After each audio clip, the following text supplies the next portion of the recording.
السلام عليكم ورحمة الله وبركاته.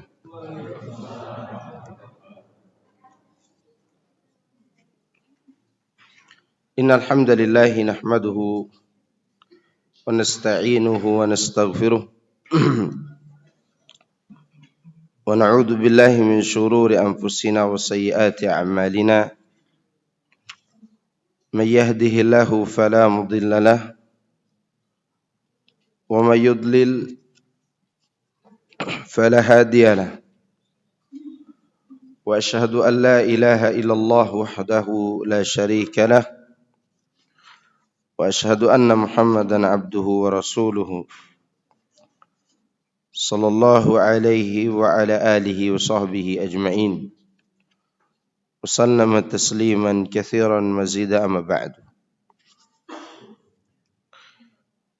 فإن أصدق الحديث كلام الله وخير الهدي هدي محمد صلى الله عليه وسلم وشر الأمور محدثاتها فإن كل محدثة بدعة وكل بدعة ضلالة وكل ضلالة في النار. Ikhwan fillah azani Allah wa iyyakum. Alhamdulillah, kita bersyukur kepada Allah Subhanahu wa taala atas berbagai macam nikmat yang Allah berikan kepada kita semuanya. Terutama nikmat diberikan kesempatan untuk mengamalkan Islam dan untuk meyakini perkara-perkara yang gaib, serta untuk mempelajarinya. Semua ini adalah nikmat yang Allah berikan kepada kita yang patut kita syukuri. Pada pembahasan kita sebelum-sebelumnya kita membahas tentang sihir. Kemudian kita udah masuk bab riya. Bab riya.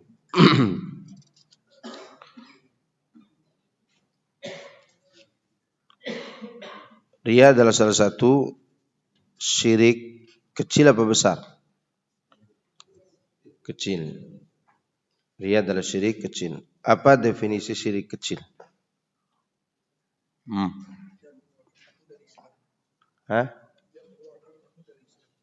Tidak mengeluarkan pelaku dari Islam. Taib, yang lain? Apa arti syirik kecil? Agar kita lebih berhati-hati lagi dari perbuatan ini. Karena Rasulullah SAW menyebutkan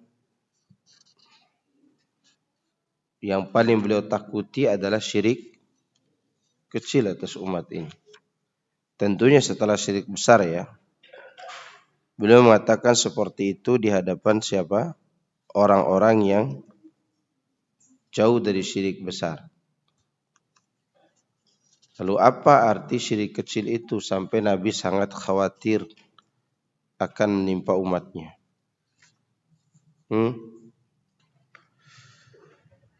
Jawab ikhwan. Nah, setiap perkara yang mengantarkan kepada syirik besar itu namanya syirik kecil. Ma yatawassalu bihil abdu ila syirkil akbar. Syirik kecil itu adalah setiap perkara yang mengantarkan seseorang kepada syirik besar. Perbedaan keduanya tadi disebutkan oleh antum, yaitu pertama, syirik besar mengeluarkan seseorang dari Islam, sedangkan syirik kecil tidak. Perbedaan kedua, syirik besar itu membatalkan seluruh amal, sedangkan syirik kecil hanya membatalkan amal yang dilakukan pada saat itu. Kemudian perbedaan yang ketiga, syirik besar mengekalkan pelakunya di dalam api neraka. Sedangkan syirik kecil masih diperselisihkan oleh para ulama. Yang benar mereka berada di bawah masyiatullah, kehendak Allah. Ini mengenai perbedaan keduanya. Cara membedakannya, ada yang ingat? Syirik, cara membedakan dengan perbedaan itu dua hal yang berbeda. Dua pembahasan yang berbeda. Cara membedakan syirik kecil dan syirik besar. Yang pertama merujuk kepada nas yang jelas menyebutkan syiriknya syirik kecil. Seperti dalam hadis-hadis ini. Ya, di mana Nabi SAW mengatakan, innama akhwafu ma akhafu alaikumus syirkul asghar. Yang paling aku khawatirkan menimpa kalian adalah syirik kecil. Ditanya apa itu syirik kecil ya Rasul? Beliau sallallahu alaihi wasallam jawab, yaitu ar-riya. Cara kedua yaitu melihat pada tekstual hadis atau ayat. Kalau syirik atau kufur disebutkan tanpa ada ma'rifahnya, artinya contoh tidak ada alif lamnya, maka dia syirik kecil. Innar ruqa wat tama'i wat tiwalah syirkun. Sungguhnya ruqyah maksud jampi-jampi, kemudian ilmu pelet, kemudian jimat-jimat itu adalah syirkun. Kalimat syirkun tidak ada alif lamnya. Maka itu menunjukkan dia syirik kecil. Jelas sampai sini? Kemudian yang ketiga caranya dengan melihat penjelasan para sahabat. Karena mereka yang lebih paham tentang perkataan Nabi mereka dan juga perkataan Rabb mereka. Kita masuk halaman 162 ya. Iya. 172. 172. Oh, berarti udah selesai masalah riya. Ya. Betul.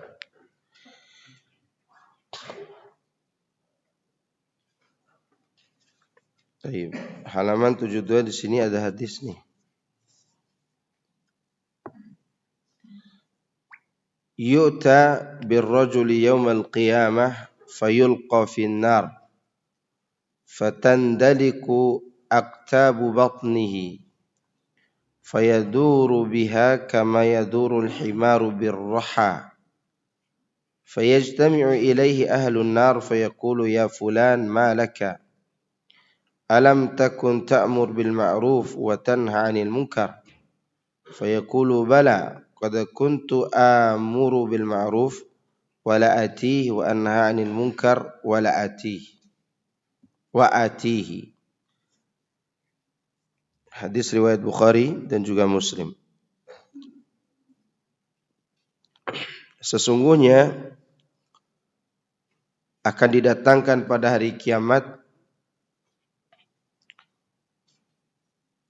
seseorang akan didatangkan pada hari kiamat lalu dilemparkan ke dalam api neraka hingga usus-usus perutnya terburai. Lalu dia mengelilinginya seperti keledai mengelilingi batu penggilingan gandum. Lalu para penghuni neraka mengerumuninya. Mereka bertanya, "Hai fulan, kamu kenapa? Bukankah dulu kamu memerintahkan kepada kebaikan dan mencegah manusia dari keburukan?" Ia menjawab, "Betul. Aku dulu mengajak orang, memerintahkan orang kepada kebaikan tetapi aku tidak mengerjakannya. Dan aku melarang orang dari kemungkaran, tetapi aku melakukannya. Ini diantara bentuk syiriknya para dai, para pengajak kepada kebaikan. Ya, mereka waliyadzubillah mengajak orang kepada kebaikan, tetapi mereka tidak melakukannya, terutama hal-hal yang wajib. Dan mereka mencegah orang-orang yang dari kemungkaran, tapi mereka malah melakukannya, terutama perkara-perkara yang diharamkan. Di sini disebutkan yakumur rajul. Hadis ini memiliki faedah yang agung untuk kita semua yang sudah mengaji, terutama kita yang suka membid'ahkan orang atau mengatakan orang lain berbuat syirik. Maka hadis ini harus memberikan kepada kita pelajaran. Kitalah orang-orang yang pertama kali mengerjakan apa yang kita ajak manusia kepadanya, terutama tentang sunnah Rasulullah sallallahu alaihi wasallam. Karena terkadang kita melihat kita seakan-akan membuli orang lain yang tidak mengikuti Al-Quran, tapi kita tidak bisa baca Quran. Hati-hati itu. Ya, kita mengatakan kita kembali kepada Al-Quran, tapi kita malas belajar Al-Quran itu. Jadi teman-teman sekalian, a'azani Allahu iyyakum, ini belum terlambat. Guru-guru yang mengajarkan kita Quran ada di mana-mana. Tinggal kita mau belajar dengannya. Kita ajak orang untuk kembali kepada Quran, tapi kita tidak bisa baca, bahkan kita tidak bisa baca. Kembali kepada sunnah, kita kadang jauh dari sunnah Nabi sallallahu alaihi wasallam. Demikian juga kita ajak manusia untuk berbuat baik, kita tidak berbuat baik. Terutama berbuat baik kepada orang-orang yang ada di dekat kita, istri kita, anak kita, orang tua kita, ya. Atau sebaliknya, kita melarang orang melakukan hal-hal yang buruk, seperti melarang orang berzina, melarang orang berpacaran, tapi terkadang sebagian dari kita melakukan hal itu. Hati-hati kita dengan hadis yang mulia ini. Ya. Yang masih bercacat, apa sih cat itu? Chatting, ya. Hati-hati dengan chattingan kita. Kadang sekarang ini bukan kita yang menggoda wanita-wanita itu, tapi mereka yang duluan menggoda kita. Nah, kita ini kelepak-kelepok gara-gara itu. Ini bukan laki-laki namanya. Namanya putri malu. Baru disentuh sudah malu. Jangan, kita harus jadi laki-laki. Ya, perempuan mudah tergoda, iya. Mudah dirayu. Tapi harus dipanasin dulu. Kita yang sudah panas dari asal ini harus betul-betul punya benteng pertahanan. Karena sebagian daripada teman-teman, ya, udah tahu sekarang, dulu, ya, beberapa tahun yang lalu, setahun 2 tahun yang lalu, ya, istrinya pada mengeluh. Istrinya mengeluh karena suaminya, ya, chattingan dengan orang Singapura kadang. Ya, memang dunia media sosial luar biasa. Antum jangan tertipu dengan yang ada di dalam gambar itu atau videonya. Boleh jadi itu video orang lain, gambar orang lain. Aslinya dia nenek-nenek ompong sebenarnya. Ini kenyataan betul. Kadang kita ini terlalu apa lagi itu dengan yang ada di dalam itu kan banyak yang diedit. Coba antum edit muka saya. Lebih gantengan saya daripada Raffi Ahmad. Antum, iya benar. Jangan tertipu. Ini kan banyak editan. Yang di rumah kita ada akhwat, ada istri, orisinil lagi. Yang tidak perlu diedit. Ya paling diedit pakai pupuk bedak sedikit. Itu pun pupuk urea lagi dipakainya. Jadi hati-hati kita dengan hal-hal seperti ini. Ya.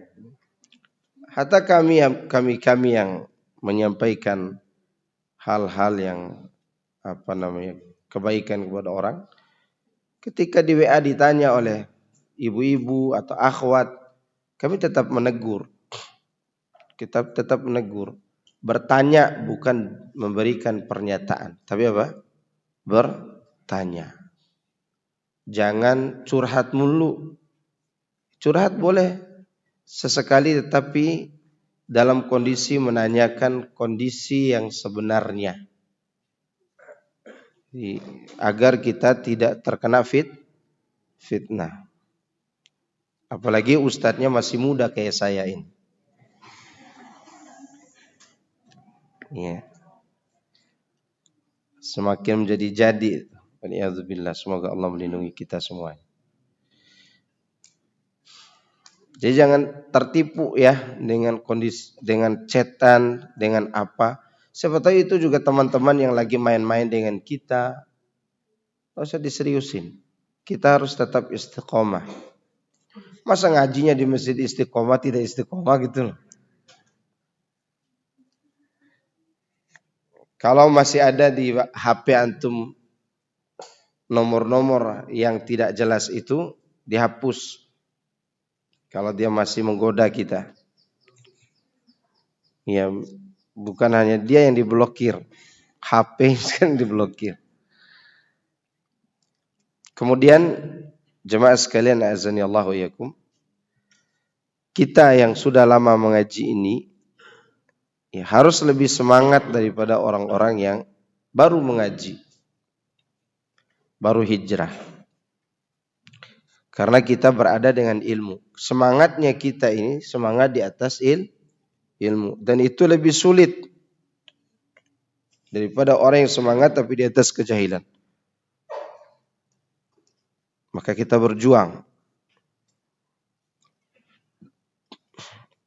Kemudian mengenai sabda Nabi SAW, yakumur rajul fayusalli fayuzayyinu salatahu.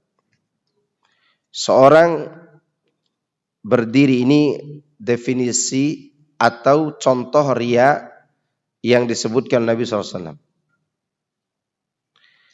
Karena ini sambungan dari penjelasan hadis sebelumnya. Seorang berdiri sholat, lalu dia memperbagus sholatnya.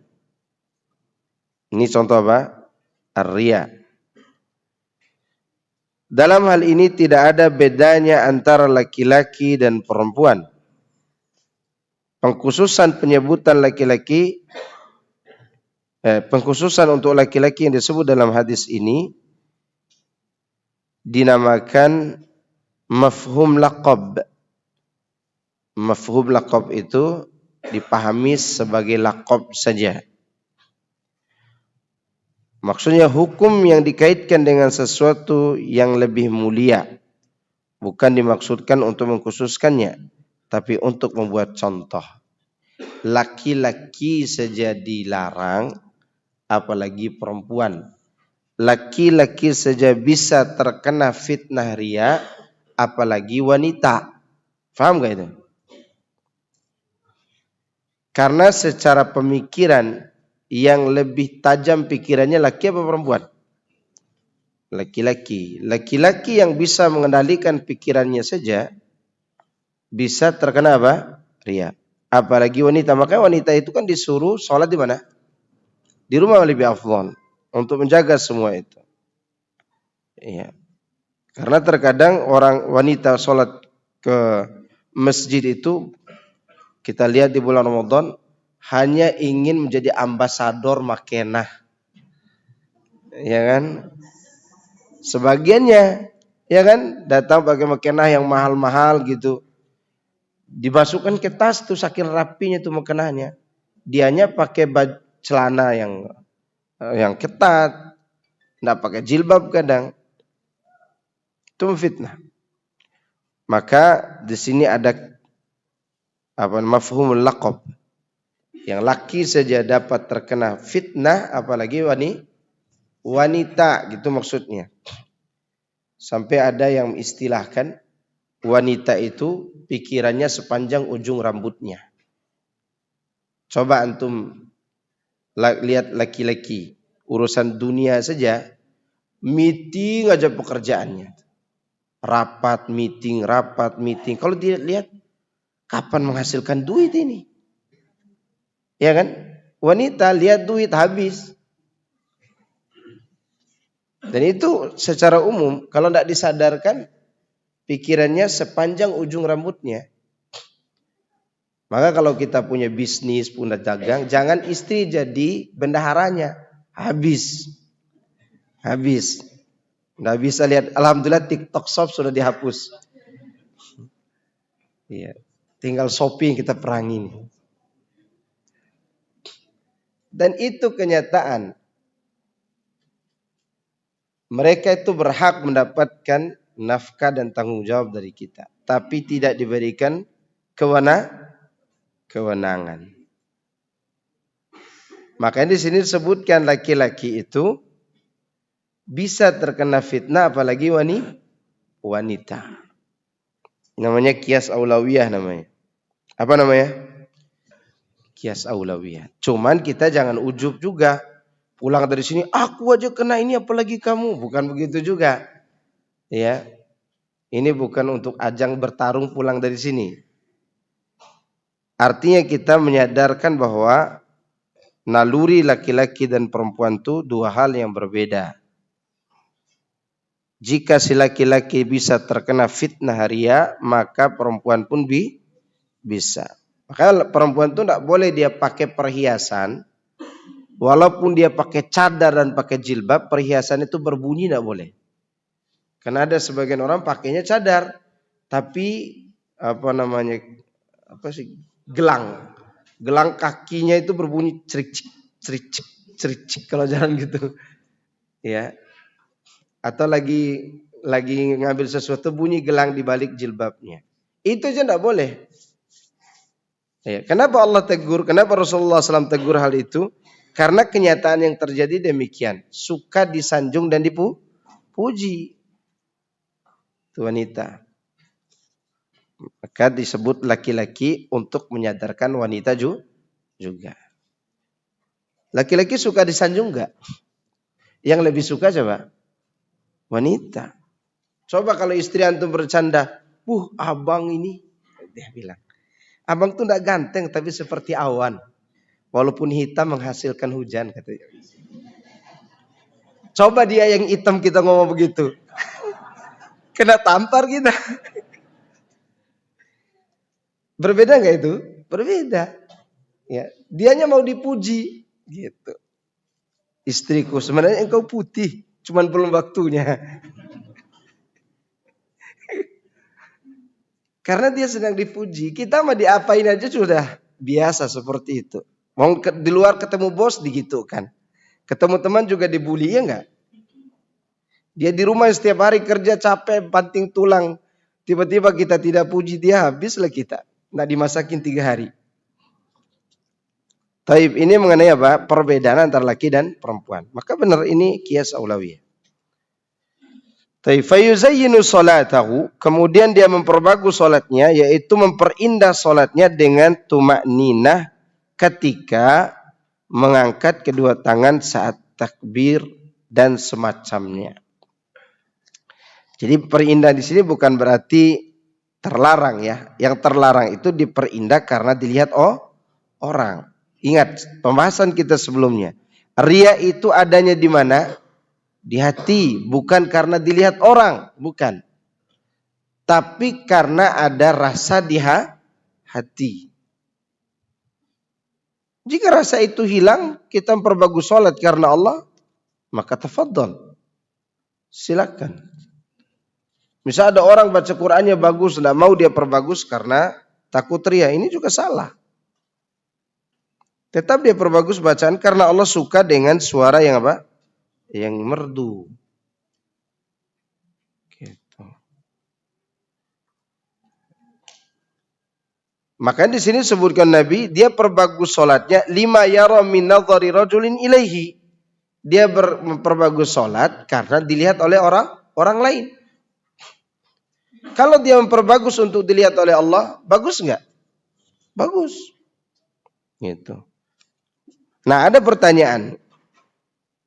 Ya. Bagaimana kalau seorang itu baca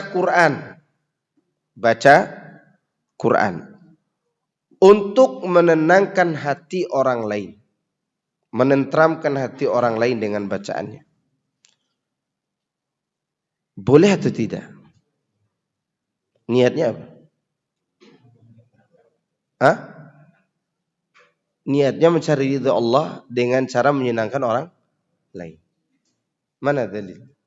Kan tadi tidak boleh kita perdengarkan ke orang. Saya baca buat antum. Alhamdulillahi Rabbil Alamin. Saya baca sampai akhir kajian. Hanya untuk itu. Untuk mungkin ada yang kesurupan saya ruqyah. Atau yang lagi galau dia diobati galaunya. Dalilnya apa? Boleh membaca itu. Karena kan khawatir kita riya juga, sum'ah juga. Ya kan? Dalilnya ada seorang sahabat, kalau salah Abu Musa al-Asy'ari radhiyallahu anhu, yang suaranya begitu indah kalau baca Quran. Sangat indah. Nabi SAW lewat di depan rumahnya. Nabi terdiam dengar bacaannya. Dan dia tidak tahu kalau di luar rumah ada Rasulullah SAW lagi dengar bacaannya. Kemudian dia berhenti dan Rasulullah pun lewat. Jadi Rasulullah aja berdiri mendengarkan. Siapa Rasulullah SAW? Dia penerima Quran. Tapi begitu dibaca kalau sahabat yang mulia ini, dia senang banget. Kemudian apa kata Abu Musa? Seandainya aku tahu engkau berdiri mendengarkan bacaanku, maka aku akan perpanjang bacaanku untuk memperdengarkannya kepada. Dan Rasulullah SAW tidak menegur ucapannya itu. Itu menunjukkan bahwa boleh. Boleh. Ya. Tapi yang tidak boleh adalah kita membaca untuk mencari ridho manusia. Mencari muka di hadapan manusia.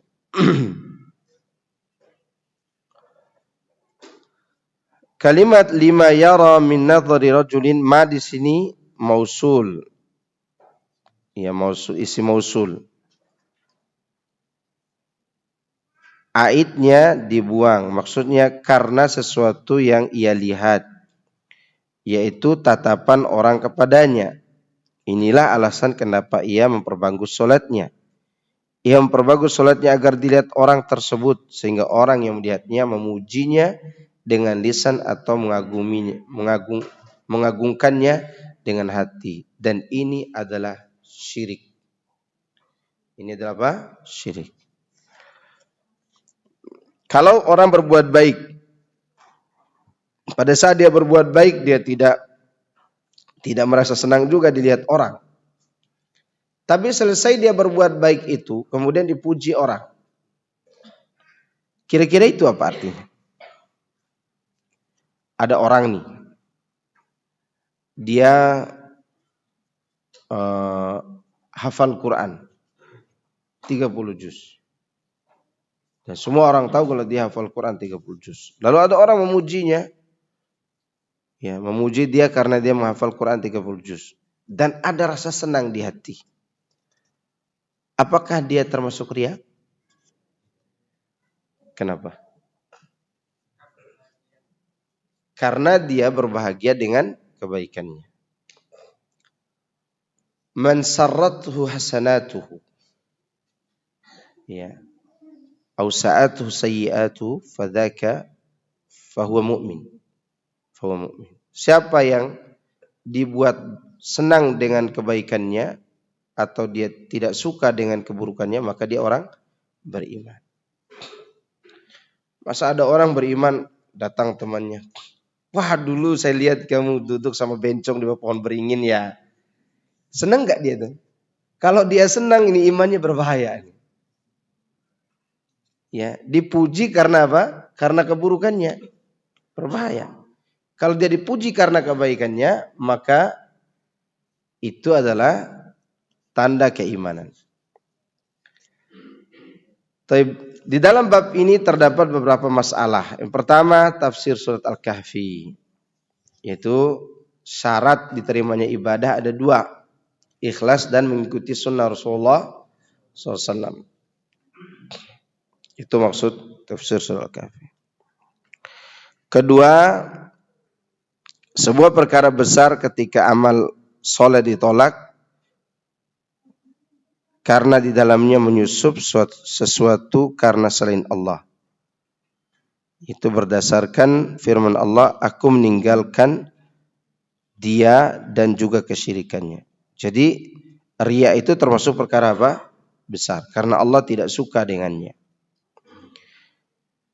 Permasalahan ini menjadi besar karena amalannya sia-sia dan menjadi kerugian baginya.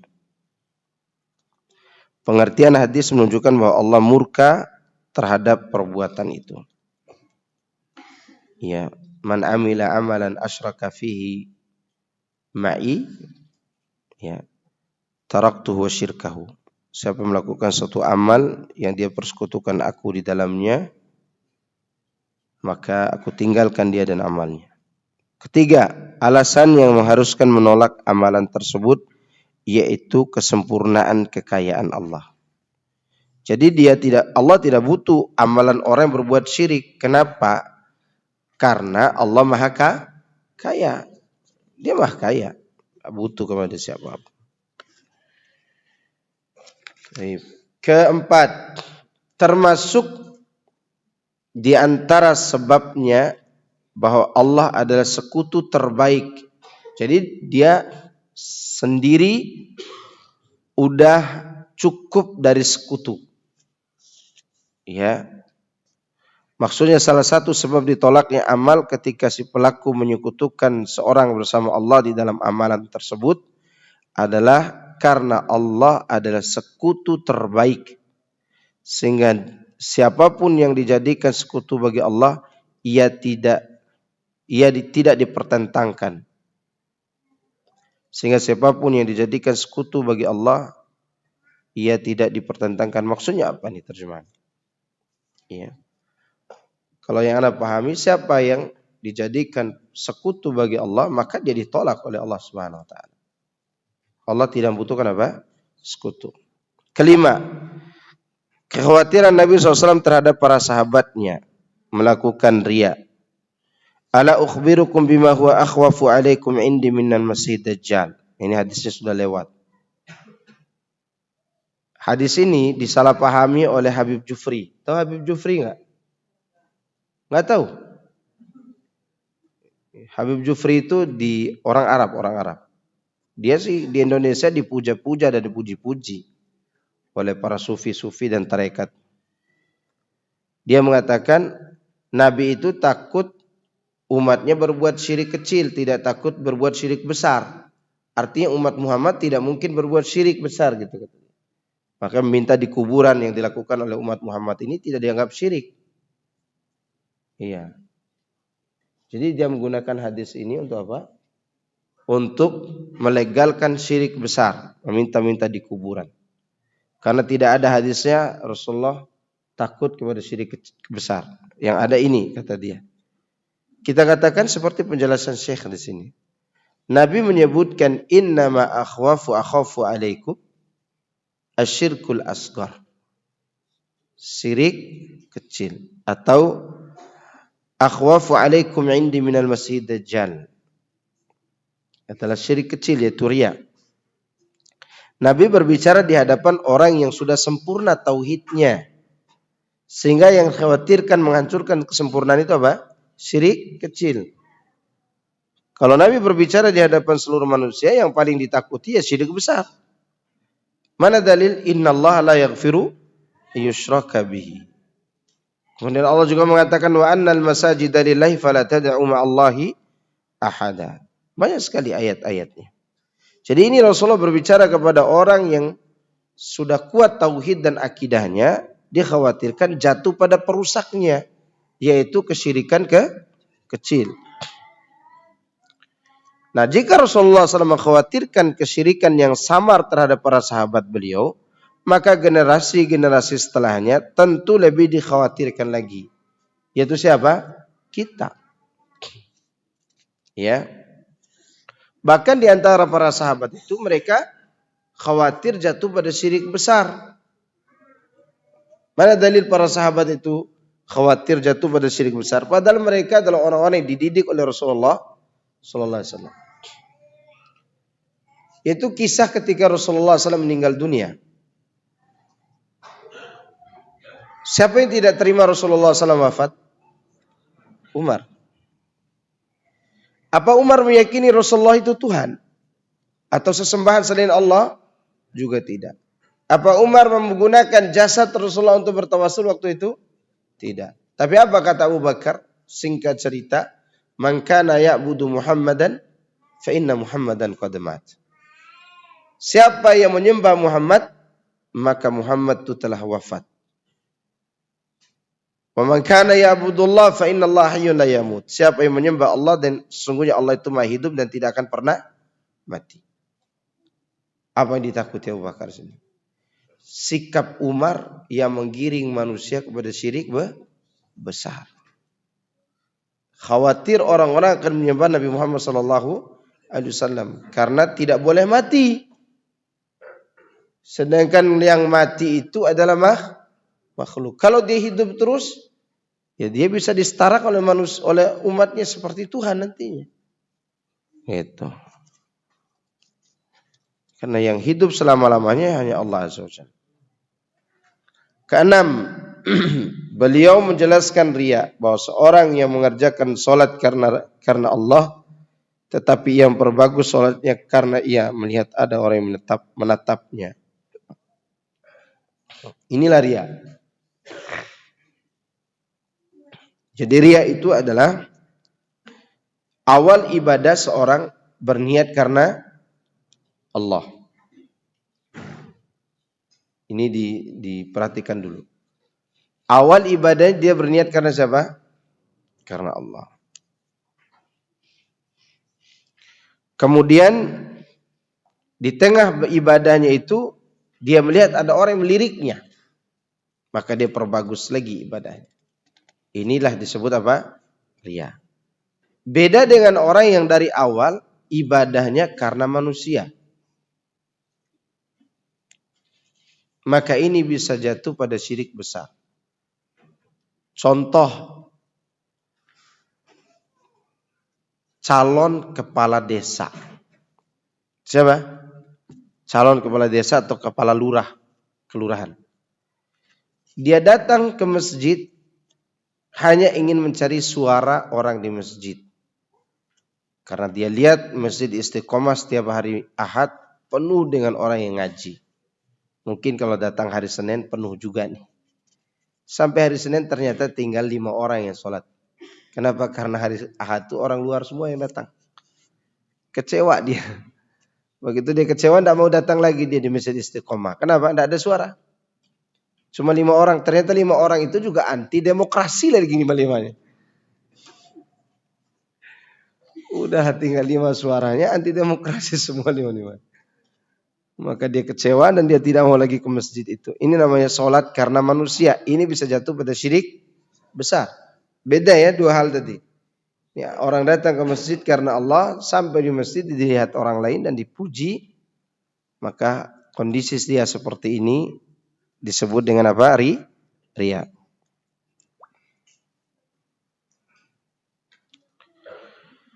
Penulis tidak menyebutkan soal kekhawatiran Nabi SAW terhadap umat ini dari fitnah Dajjal. Karena pembahasan dalam bab ini terkait dengan riya.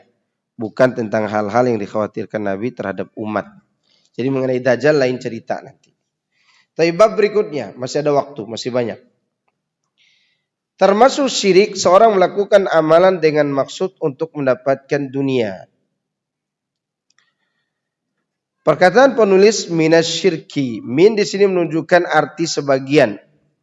Maksud sebagian dari syirik.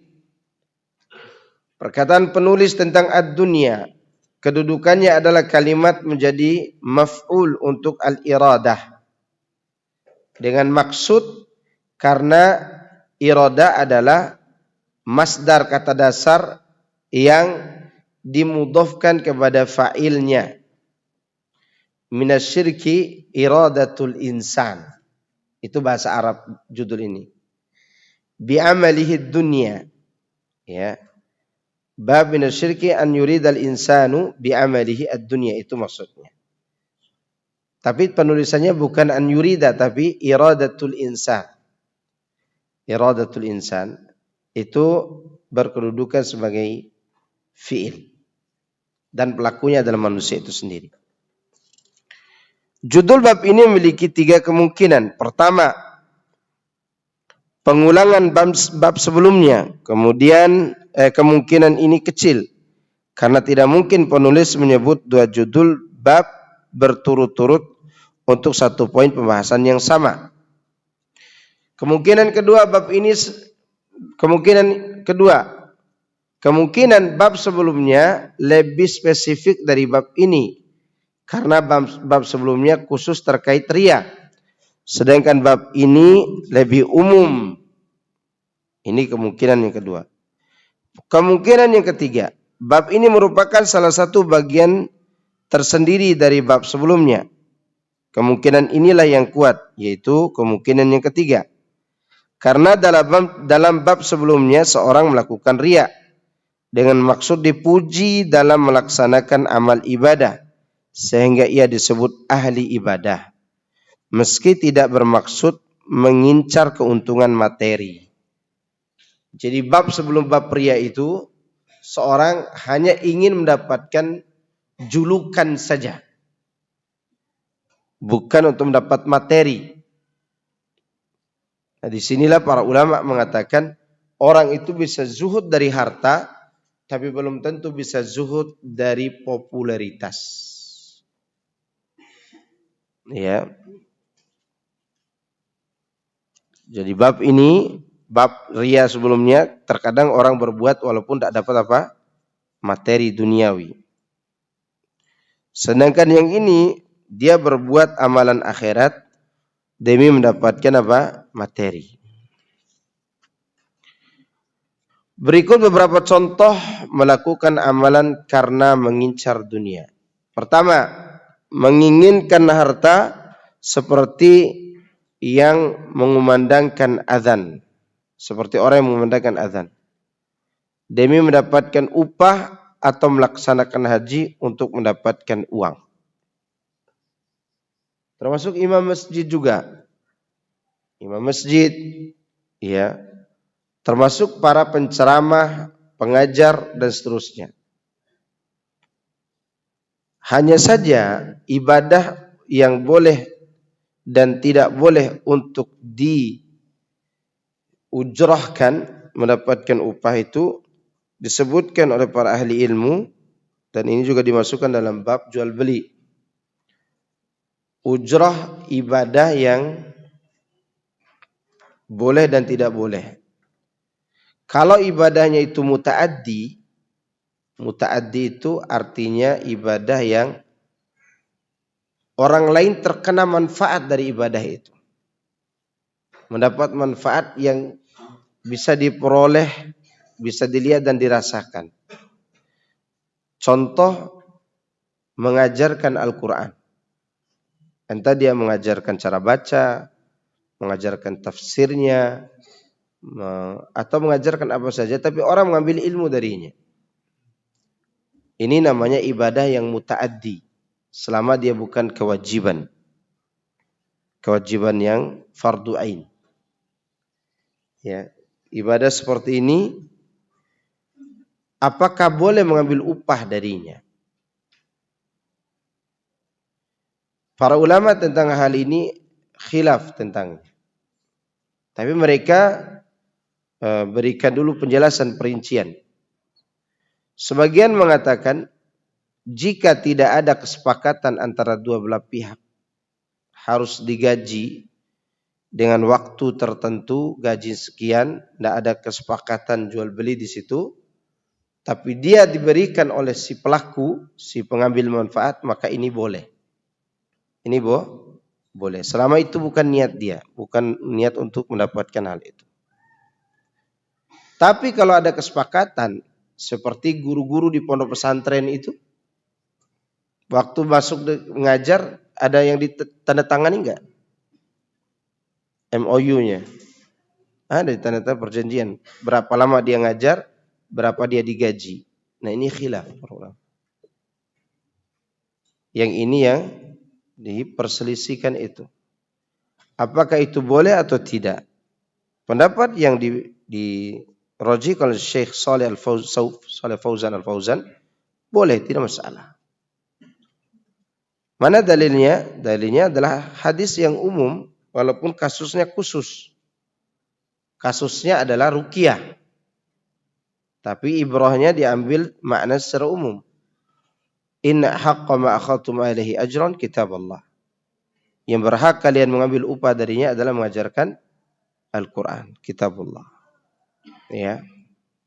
Karena kalau itu tidak dibolehkan, maka guru-guru di pondok pesantren yang sibuk mengajar, belajar juga di situ aja waktunya, mereka tidak boleh terima gaji. Karena mereka mengajarkan Al-Quran dan Sunnah. Ya. Belum lagi ada yang khusus ngajar Quran. Ini ibadah muta'addi. Ada ibadah yang tidak muta'addi. Seperti berdoa. Mau enggak anak doakan ente tapi bayar ya? Doakan tidak memberikan ilmu kepada dia. Tetapi kan kita memohon saja. Seperti sholat jenazah. Maka kalau antum mengimami sholat jenazah, tolak uangnya. Kenapa? Karena dia bukan ibadah muta'addi. Bukan ibadah yang dikenai manfaat kepada orang lain. Seperti manfaat ilmu. Boleh. Atau ketika antum mau jadi imam sholat jenazah, kasih tahu dulu kepada yang hadir. Bahwa kita beribadah ini manfaatnya untuk kita masing-masing. Itu dapat pahala. Manfaat untuk mayit, dia dapat manfaat doa saja, tapi tidak mendapat manfaat yang bersifat ilmu dan yang lainnya. Atau kesehatan, enggak. Ya, hal ini tidak boleh mengambil apa? Upah. Demikian juga baca Quran. Baca Quran yang disawer-sawer itu tidak boleh. Kenapa? Karena dia hanya baca, tidak memberikan ilmu. Dia ngajarkan tajwid enggak waktu itu? Nah, dia baca Quran itu bagi setiap individu ibadah enggak? Ibadah, kemudian disawer. Ya. Berarti ibadah muta'addi boleh disawer Pak Ustaz? Enggak boleh lah. Masa antum mau sawer anak di sini? Ya. Jadi baca Quran saja tidak mengajarkan bagaimana cara baca dan apa isinya, itu tidak boleh mengambil upah. Maka dicontohkan di sini siapa? Muadzin. Muadzin itu tidak boleh dia menuntut upah kepada masjid. Tetapi kalau dia dikasih oleh orang pihak ketiga, itu yayasan atau pemerintah, tidak masalah. Dia ambil. Demikian juga baca Quran tadi. Baca Quran. Demikian juga doa. Doa kita tidak boleh kita jual. Saya mau jual doa nih. Bagaimana kalau jual air doa gitu? Bid'ah itu namanya. Ya. Baca air doa. Maka ini yang tidak diperbolehkan. Yang diperselisihkan itu adalah yang berkaitan dengan ibadah muta'addi. Termasuk ruqyah ya. Ruqyah itu membacakan kepada orang ada manfaat enggak? Manfaat kesehatan. Nah, apakah boleh kita ambil upah darinya? Boleh berdasarkan kasus tadi, hadis Nabi Shallallahu Alaihi Wasallam dalam Sahih Al-Bukhari. Meskipun diperselisihkan ulama tentang. Tapi pada kasus itu kan para sahabat mensyaratkan, kami akan ruqyah tapi dikasih kambing ya, kan gitu. Yang minta siapa di sini? Sahabat. Ya, saya akan ruqyah tapi dikasih kambing. Maka dikasih kambing lah oleh orang-orang kabilah tersebut. Selesai disembuhkan. Dan yang diruqyah bukan orang Islam waktu itu. Kabilah yang masih musyrik. Sembuh lagi. Sembuh. Taib, ini poin pertama. Ketiga, menginginkan hilangnya gangguan dan penyakit darinya. Sebagaimana orang yang beribadah kepada Allah agar mengganjarnya dengan dunia berupa kecintaan makhluk kepadanya, hilangnya keburukan darinya dan semisalnya. Ini gambaran ketiga. Gambaran kedua dulu ya. Menginginkan kedudukan seperti orang yang belajar di fakultas dengan tujuan untuk mendapatkan ijazah sehingga kedudukannya naik. Ya, kalau dia belajar untuk mencari ijazah misalnya supaya dia bisa menyebarkan kebaikan, maka itu tidak masalah. Tapi kalau untuk mencari kedudukan, kemudian dengan alma maternya dia meremehkan orang lain, ini namanya kesombongan dan mencari akhirat dengan apa? Dunia. Berbuat akhirat demi mendapatkan dunia. Kemudian menghilangkan gangguan penyakit darinya dan penyakit darinya. Sebagaimana orang yang beribadah kepada Allah mengganjarnya agar Allah mengganjarnya dengan dunia berupa kecintaan makhluk padanya, hilangnya keburukan darinya dan yang semisalnya. Keempat, beribadah kepada Allah dengan maksud untuk merebut simpati dan penghormatan orang. Nah, masih banyak lagi contoh-contoh lainnya. Ya, ini mengenai gambaran beribadah karena dunia. Gambaran ibadah karena dunia. Termasuk doa. Doa. Kita berdoa hanya untuk mencari dunia saja. Berarti manfaatkan doa untuk apa? Mendapatkan dunia. Hati-hati. Wa minan nasi may yaqulu rabbana atina fid dunya hasanah wa ma lahu fil akhirati min khalaq. Di antara manusia ada yang berdoa, Rabbi, ya Rabbku, ya Rabb kami, berikanlah kami kebaikan di dunia, tidak meminta kebaikan akhirat. Dan dia tidak mendapatkan bagian sedikit pun di dunia ini, di akhirat nanti. Dari doanya. Maka doa itu Rabbana atina fid dunya hasanah wa fil akhirati hasanah wa qina adzabannar. Itu doa yang benar. Mendapat kebaikan di dunia dan akhirat. Ya.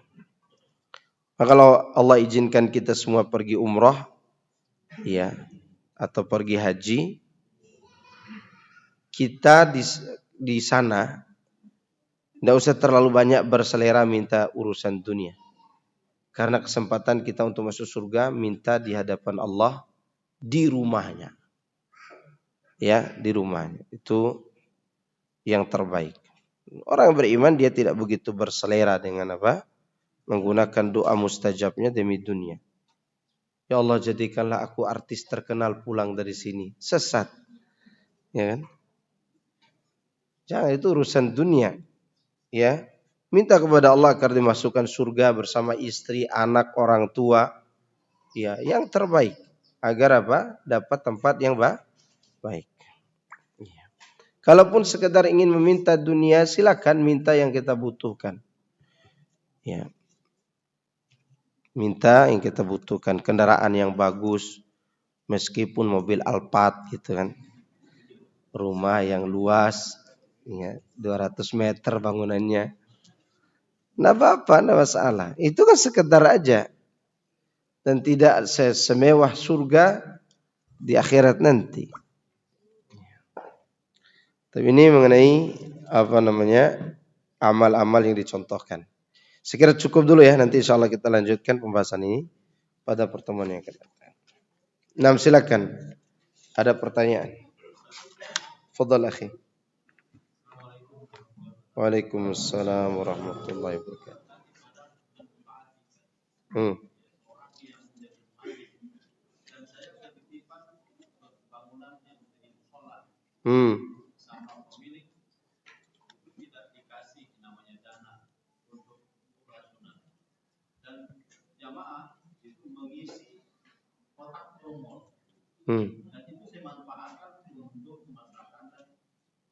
Insyaallah.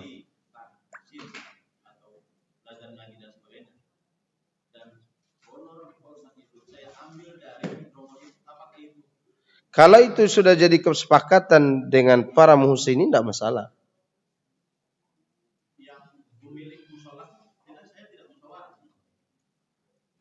Bukan pemilik musola.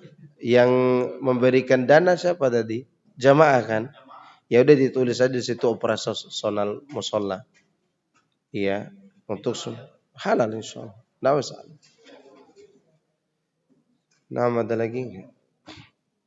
Dan kita sebagai silakan.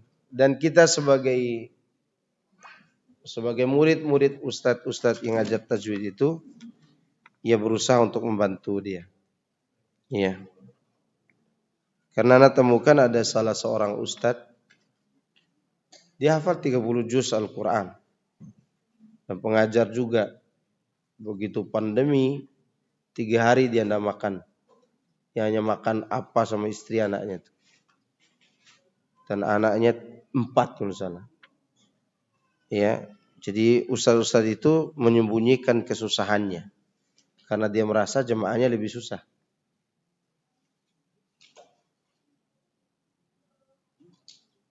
Jadi kalau ada temukan yang ngajar-ngajar kayak gitu, bantu. Jemaah-jemaah yang ada juga bantu. Kasihan dia. Jika kita beribadah ketika sholat, jika kita beribadah, ketika sholat di situ ada orang lain. Ada calon mertua misalkan. Masya Allah. Ketika ria itu akan timbul dalam diri kita, apa tetap kita lanjutkan ibadahnya atau kita lanjutkan ibadah dan kita lawan ria tersebut? Lanjutkan ibadahnya, lawan riaknya. Ya, kesalahan juga begitu dia sholat Allahu Akbar, gitu. Dia jadi imam lagi. Alhamdulillahi Rabbil Alamin. Kebetulan calon mertuanya lagi batuk di belakang. Dan khas batunya. Ada nadanya lagi. Harokatnya 2 gitu. Kata dia gitu.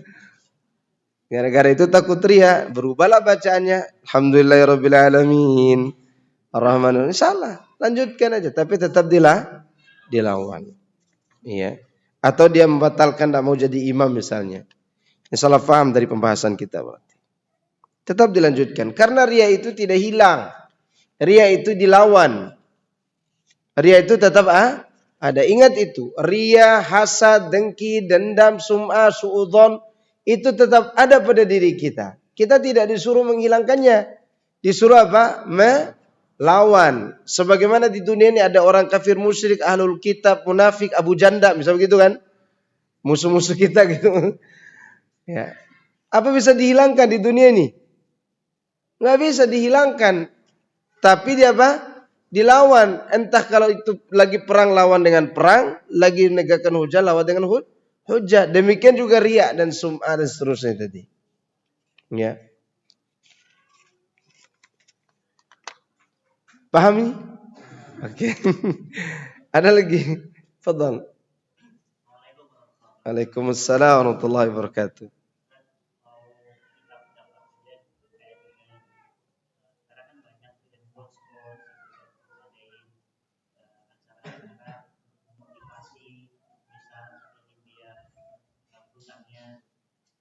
Iya.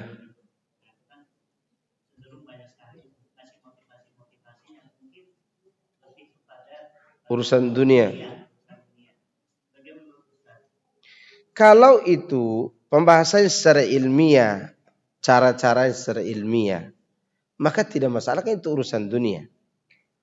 Urusan apa? Dunia. Seperti misalnya ada seminar cara berdagang online. Boleh atau tidak? Boleh. Tetapi ayo kita sholat begini supaya kita bisa dagang online. Nah, ini jadi masalah tuh. Ayo kita baca ayat ini supaya kita dapat kesuksesan. Itu jadi masalah itu. Ya, karena sudah mempoles dunia dan akhirat. Kalau dunia yang ikut silakan. Tetapi kalau dia dijadikan sebagai alat untuk mendapatkan dunia itu tidak boleh. Jelas? Jadi kalau kita ikut-ikut sekarang alhamdulillah kami ada pelajaran juga itu tentang dagang-dagang online itu. Anak ikut juga jadi murid. Ya. Tapi tidak ada embel-embelnya harus zikir 1000 kali, 2000 kali. Enggak ada. Kecuali yang ada nasnya. Yang nasnya misalnya fakultu astaghfiru rabbakum innahu kana ghaffara yursilis samaa 'alaikum midrara wa yumdidukum bi amwali wa banin wa yaj'al lakum jannatin wa yaj'al lakum anhara. Ya. Ini yang ada nasnya dengan istighfar. Tetapi tidak boleh murni niatnya dunia. Bahkan para ulama mengatakan tetap dia berniat meminta ampun untuk menghapus dosa. Untuk menghapus dosa. Adapun dunia mengikut. Nah.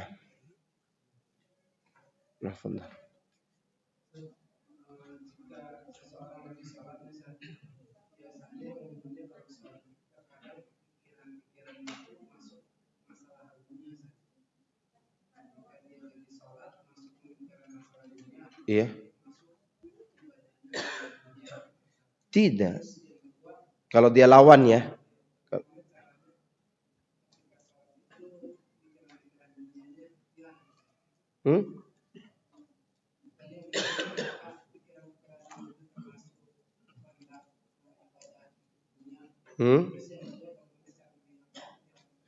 Pikiran dunia di saat kita beribadah sholat itu tidak mungkin hilang 100%. Nabi SAW pernah mengimami jamaah, nangis anak kecil di belakang. Kepikiran, anak kecil itu bagian dari apa? Dunia. Takut ibunya resah, Rasulullah SAW akhirnya mempercepat sholatnya. Tidak memperpanjang bacaannya. Nabi SAW lagi sujud, lama sujudnya. Ada siapa di atas punggungnya? Hasan dan Husain. Sampai ada sahabat ngangkat kepala duluan. Nabi udah selesai nggak sujud gitu? Ya, ternyata enggak. Beliau lama sujud karena ada Hasan dan Husain di atas. Berarti dia merasa nggak urusan dunia ini?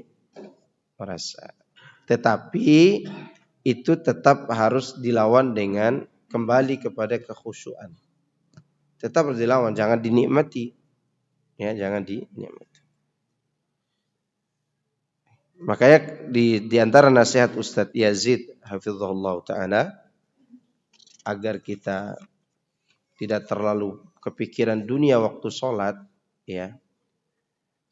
Sebelum sholat istirahat dulu sebentar. Maka itu di antara hikmah qailulah itu di waktu zuhur. Iya, berbaring sebentar. Berikan jasad ini waktu istirahat. Karena ketika kita sholat pas lagi mau sholat nih, pas mau adzan zuhur lagi diomeli oleh bos. Coba bayangkan tuh sholatnya itu. Untuk bayangkan aja tuh sholatnya. Bagaimana kondisinya. Jadi ruh kita yang tadinya kepengen tenang beribadah mengikuti jasad yang tersakiti. Kata Ibnu Qayyim, hukum yang berlaku pada jasad, hukum berlaku pada ruh kita itu mengikuti hukum yang berlaku pada jasad kita. Jadi kalau jasad kita tersakiti, ruh kita juga ikut tidak tenang. Coba, seorang istri dipukul suaminya, pukul wajahnya. Dipukul begitu sama suami. Sakit gak wajahnya? Sampai kemana sakitnya? Hati. Ya kan? Sakit hati. Langsung istri yang katakan, Mas sakitnya tuh di sini. Walaupun kau pukul di sini. Gitu. Kenapa? Ruhnya ikut. Nah demikian juga dalam segala hal. Ibadah juga begitu. Kalau capek badan kita, maka sholat pun tidak akan tenang. Maka dinasihati oleh Ustaz Hafizahullah dalam kitabnya tentang sholat ya. Ada 2 kitab beliau tentang sholat. Sifat sholat Nabi dan wudhu Nabi. Satu lagi fikih sholat. Nah di situ disebutkan oleh beliau. Jadi harus diberikan ketenangan dulu kepada jasad ini. Dan pikiran tentang dunia tidak bisa hilang. Gak bisa hilang. Ya. Makanya itu hikmah dari firman Allah. Fawailul lil musallin. alladzina hum an salatihim sahun. Allah katakan orang yang celaka dalam salat itu yaitu alladzina hum an salatihim. Di situ ada huruf an kan? An ini menunjukkan ada kelalaian yang lain, bukan pikiran saja. Kelalaian tidak melihat sifat salat Nabi, lalai waktunya, tidak salat berjamaah bagi laki-laki di masjid. Ini juga termasuk lalai. Nah, sekiranya Allah sebutkan alladzina hum fi salatihim, celaka semua kita. Karena di dalam salat, apa yang sering terjadi dalam salat kita? Pikiran. Ya kan? Dan tidak ada orang selamat dari pikiran. Jelas? Maka Allah tidak menyebut fi salatihim, tapi an salatihim. Maka kita memuji Allah atas firman-Nya ini. Kalau enggak kita semua celaka. Ya enggak? Sahabat pun tidak lepas dari kecelakaan itu. Baik. Ustadz, apa hukum dari produk-produk bank syariat? Contoh Kurbank. Ini bukan maskur kan?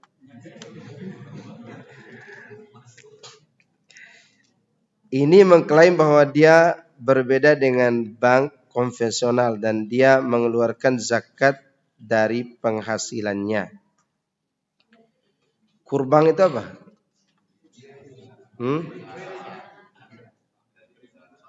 Oh, kredit usaha rakyat. Oke, kredit usaha rakyat dari bank syariat. Bagaimana gambarannya? Kalau gambarannya rugi ditanggung pengelola, untung dibagi dua, maka ini riba. Apa? Riba. Dan ribanya lebih kejam. Kenapa? Karena konvensional tidak bawa-bawa nama agama. Riba yang ini dibungkus dengan apa? Nama agama. Ya. Sama dengan orang jual nasi padang, dibungkus pakai daun pisang sama kertas, namanya sama-sama nasi padang. Padahal yang satu warteg, satu nasi padang. Kira-kira menipu nggak dia? Menipu. Maka oleh karena itulah orang kalau mau membuat usaha dari kredit-kredit bank ini, harusnya dicari tahu dulu dari awal akad. Kalau untung bagi berapa? 40-60 misalnya. Rugi udah ditanggung bersama rugi. Makanya namanya mudharabah, ini baru syariat. Tapi kalau rugi ditanggung oleh pengelola, dia harus bayar hutang ke bank nantinya gara-gara rugi itu, maka apa namanya? Riba. Kedua, kita investasi ke bank untuk dikurkan ini, ya. KUR. Kita investasi untuk usaha apa? Kita investasi ke sana. Tidak dikasih tahu oleh bank. Nanti tiba-tiba kita dapat keuntungan. Untung terus, tidak pernah rugi. Nah, ini riba juga nih. Riba juga. Ya. Jadi lihat akadnya, bukan lihat namanya. Lihat apa? Akad. Kalau nama, ya orang bisa saja buat nama. Bisa saja buat nama. Sekarang anak ngajarin antum apa? Ngajarin tauhid. Antum kenal nama saya siapa? Maskur. Coba antum buka di website maskur.com. Maskur.com. Maskur.com. Saya sudah buka di maskur.com itu. Ternyata pelakunya dukun. Dukun. Iya. Kalau mau, kata dia, kalau mau apa? Membuat suami semakin cinta, istri semakin cinta, hubungi nomor di bawah ini. Dukun ya. Nama boleh sama tapi isi berbeda gitu. Sama dengan bank tadi, syariat boleh nama sama, tapi apa isinya itu kita cari tahu. Apalagi di zaman sekarang ini gampang dipoles. Gampang ya Pak? Dipoles. Ada pertanyaan lain cukup ya? Subhanakallahumma bihamdika asyhadu an la ilaha illa anta astaghfiruka wa atubu ilaik. Assalamualaikum warahmatullahi wabarakatuh.